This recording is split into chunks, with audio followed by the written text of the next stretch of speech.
pour un prince. Qu'il vive en homme et règne en roi.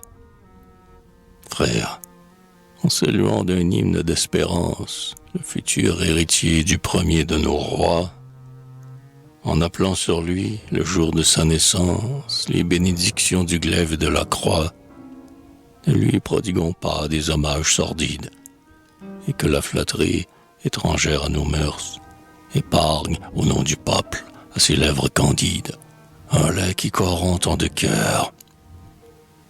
Au seuil si ténébreux du palais de la vie, qui s'ouvre à ses regards sous un ciel attristé, sur ce berceau royal dont le Seigneur confie la garde et le dépôt à notre loyauté, s'il s'élève une voix qui caresse ou qui gronde, en répétant ces mots chers à tous les pouvoirs, roi, respect à tes droits, qu'une autre lui réponde, homme, respect à tes devoirs.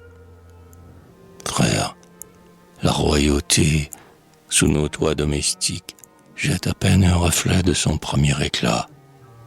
Tombée au jour masqué de ses hauteurs antiques, elle n'est plus assise au timon de l'État. L'État, c'est le grand char, à la course splendide, par la flamme emportée sur un sillon d'airain. Le peuple est le chauffeur, le parlement, le guide, la royauté, le frein.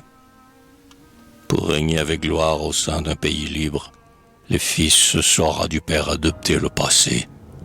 Il saura des pouvoirs maintenir l'équilibre sans avoir à combattre un spectre terrassé. Ni dynastique orgueil nourri de despotisme, ni rêve belliqueux d'un illustre avenir, ne croisent sur son front les rayons de leur prisme, dont l'éclat pourrait l'éblouir.